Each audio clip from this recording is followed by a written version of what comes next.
যদি এই দালালের মাধ্যমে মিডিয়ার মাধ্যমে সমঝোতা করে কেউ কোনো এই মাদকের ব্যাপারে করে তাইলে তাদেরকে ছাড় দেওয়া হবে না। এটা আজকে থেকে প্রাথমিকভাবে ঘোষণা করে দেওয়া হলো। আর যারা মাদক সেবী আছেন, যারা মাদক ব্যবসা করতেছেন, তাদের অনুরোধ করব আজকের পর হইতে আমাদের কারো সামনে আপনারা পড়বেন না। যদি পড়েন সাথে সাথে আমরা ধরে আইনের আওতায় নিয়ে যাব। যতদিন পর্যন্ত প্রশাসন এ ব্যাপারে কঠোর এবং নিরপেক্ষ না হবে ততদিন পর্যন্ত শুধু আমাদের জনসাধারণের পক্ষে এই মাদক নির্মূল করা সম্ভব নয়। এজন্য আমি সকলের পক্ষ থেকে দাবি জানাই, আজকে যারা প্রশাসনে আছেন, আপনারা প্রশাসন জনগণের সেবক, আপনারা আমাদের বন্ধু, আমাদের নিরাপত্তা দেন, আপনাদের প্রতি স্নেহ, ভালোবাসা, সম্মান সবকিছুই আছে।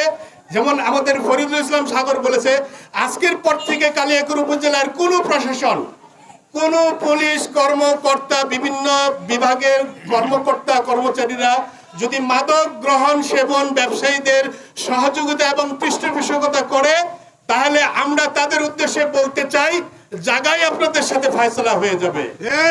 আমরা আপনাদেরকে আর ছাড় দিতে রাজি নই।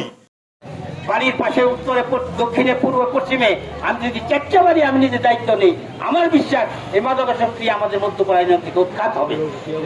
আরেকটা বিশ্বাস হলো, এখানে প্রশাসনের কিছু গাফিলতি আছে।